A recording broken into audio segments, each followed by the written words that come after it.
Praise the lord. దేవుని నామానికి మహిమ కలుగునుగాక. ప్రభువైన యేసుక్రీస్తు నామములో మీ అందరికీ వందనాలు తెలియజేస్తున్నాను. మిమ్మల్ని మీ కుటుంబాలను దేవుడు దీవించునుగాక. ఆమెన్. మంచిది మిత్రులారా, ఈరోజు నేను ఆయా ప్రాంతాలలో అనేక ప్రాంతాలలో కొన్ని విషయాలు విన్నప్పుడు నేను ఎంతో ఆశ్చర్యపోయాను. క్రైస్తవ జీవితంలో చాలామంది శ్రమలు అని సాక్ష్యాలు చాలామంది మనం వింటున్నాం, సాక్ష్యాలు కూడా వింటున్నాం. నాలాంటి శ్రమలు ఎవరికి రాలేదు, ఎవరికి కూడా రాకూడదు అని చాలామంది సాక్ష్యం చెప్తారు. ప్రియమైనటి దైవజనుడమైనప్పటికైనా సరే, నీవు లేక సంఘ పెద్దవా విశ్వాస ఎవరైనప్పటికైనా సరే, శ్రమలు అనేది నాకు వస్తున్నాయి, ఇలాంటి శ్రమలు ఎవరికి కూడా రాకూడదని చాలామంది అంటుండగా మనం వింటున్నాం. నాలాంటి నిందలు ఎవరికి కూడా రాలేదని అంటున్నారు. మళ్ళీ దాని తోడుగా చెప్పే మాట ఏంటంటే, నేను దేవుని కొరకు చాలా శ్రమ పడుతున్నాను, నిందల పాలవుతున్నాను, దేవుని నిమిత్తం చాలా కష్టపడుతున్నాను అని అంటారు. కానీ నేను ఏమంటున్నా అంటే, ప్రతి ఒక్కరూ మన లేఖనాన్ని చూసి ముందుకెళ్ళాలని కోరుకొనిచున్నాను. పరిశుద్ధ లేఖనంలో నుంచి మత్తయి శుభవార్తలో ఒక మాట, చక్కటి మాట రాయబడి ఉన్నది. 11వ వచనం, 5వ అధ్యాయం 11వ వచనాన్ని నేను చదువుతాను, జాగ్రత్తగా వినండి. ఈరోజు శ్రమలు దేని ద్వారా వస్తున్నాయి, ఎందుకు వస్తున్నాయి, అసలు శ్రమలు వచ్చింది దేవుని నామాన్ని బట్టే వస్తున్నాయా, లేక సొంత జ్ఞానాన్ని బట్టా, లేక నీ యొక్క అవివేకాన్ని బట్టి వస్తున్నాయా, ఎందుని బట్టి వస్తున్నాయి మనకు చూద్దాం. నా నిమిత్తము జనులు మిమ్మును నిందించి మీ మీద అబద్ధముగా చెడ్డ మాటలెల్లా పలికినప్పుడు మీరు ధన్యులు. దీన్ని చాలామంది అప్లై చేసుకుంటారు. ఫస్ట్ రాయబడింది నా నిమిత్తం అని రాయబడింది. గెట్టు పంచాయతీ కాడ నా నిమిత్తం ఉంటుందా బ్రదర్ సిస్టర్స్? భార్యాభర్తల మధ్య నా నిమిత్తం అని ఉంటుందా? నేను దేవుని కొరకు శ్రమ పడుతున్నాను, దేవుని కొరకు నేను భార్యను వదిలిపెట్టినా, దేవుని కొరకు నేను భర్తను వదిలిపెట్టినా, ఎట్టి పరిస్థితుల్లో వదిలిపెట్టమని చెప్పలేదు కదా. వినండి జాగ్రత్తగా. మళ్ళీ చెప్తాను, నా నిమిత్తము అని అన్నాడు. కొంతమంది సువార్త ప్రకటిస్తే శ్రమ. నేను అంటున్నాను, సువార్త ప్రకటించు అని పాదములు ఎంతో సుందరము. సువార్త ప్రకటించట విషయంలో కూడా బహు జాగ్రత్తగా ప్రకటించాలని నేను మనవి చేస్తున్నాను. ఎందుకంటే సువార్త ప్రకటించేటప్పుడు చాలామంది అనవసరంగా సొంత జ్ఞానం చేత వ్యర్థంగా పరిగెత్తడం వల్ల చాలామంది కూడా ఎంతోమంది గాయపరచబడుతున్నారు. ప్రియమైనటువంటి మిత్రులారా, నేను ఏమంటున్నా అంటే, ప్రభువే చెప్పాడు, నేను తొడేళ్ల మధ్యలకు గొర్రెలను పంపినట్టు మిమ్మల్ని పంపుతున్నాను అని అన్నాడు. అంటే తొడేళ్ల మధ్యలో మనము గొర్రెలుగా ఉన్నప్పుడు ఎలా ఉండాలి అంటే వివేకము కలిగి ఉండాలి. అందుకే అన్నాడు, పాముల వలె వివేకము, పావురం వలె నిష్కపటము కలిగిన వారంగా ఉండాలి.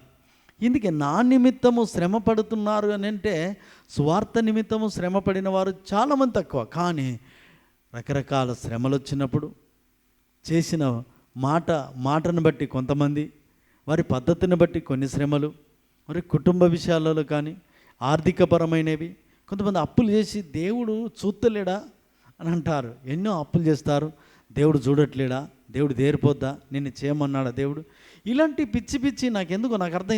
నేనేమంటున్నా అంటే, అనవసరమైన ఇలాంటి కాదు. దేవుడే చెప్తున్న మాట, నా నిమిత్తము జనులు మిమ్మల్ని నిందించినప్పుడే తప్ప మీరు ధన్యులు మీ నిమిత్తము కాదు.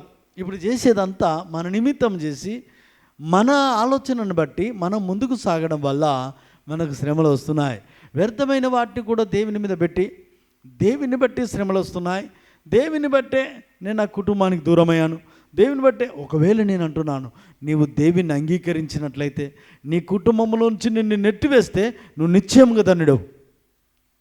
కానీ అనవసరమైన వాటిలలో చిక్కుకొని ఎక్కడో మ్యారేజీలలో, ఎక్కడో ఫంక్షన్లలో, లేదా ఎక్కడో గెట్టు పంచాయతీలో, ఎక్కడో పార్టీ గొడవల్లో, రకరకాల వాటి గొడవలలో, ఎక్కడో విడాకుల పంచాయతీ, ఇలాంటివి తీసుకొచ్చేసి నేను శ్రమ పడుతున్నాను అని అంటే ఇది రాంగ్ అని నేను చెప్తున్నాను. ఇది కరెక్ట్ కాదు. శ్రమ అనేది దేవుని కొరకు బ్రతికినప్పుడు, నీతి నిమిత్తము, అందుకే పైన రాయబడి, నీతి నిమిత్తము హింసింపబడు వారు ధన్యులు. నీతి కొరకు దేవుని రాజ్యం వారిది అంటున్నాను. అంటే నీతి కొరకు తిప్పలబడేవాడు కావాలి, దేవుని కొరకు పరిగెత్తేవాడు కావాలి. ఆరికి మాత్రము అంటున్నాడు దేవుడు అన్నాడు, నిత్యముగా వాడు ధన్యుడు. ఎవరు ధన్యుడు అంటే వారు ధన్యులు. ఎవరు ధన్యులు?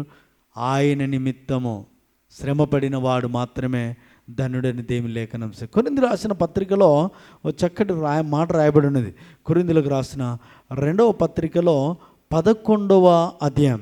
మనం చాలాసార్లు చదివే ఉంటాం. మనం 2వ కొరింథీయులకు రాసిన పత్రిక 11వ అధ్యాయాన్ని మనం ధ్యానించుదాం. 24వ వచనం నేను చదువుతాను, జాగ్రత్తగా వినండి.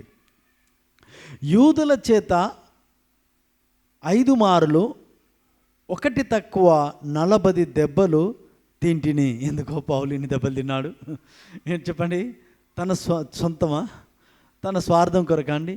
దేవుని నామం ఘనత కొరకు సమస్తాన్ని పెంటగా ఎంచుకొని పూర్తిగా తనను సమర్పించుకొని 1 తక్కువ అని అంటే చాలా జాగ్రత్త వినండి.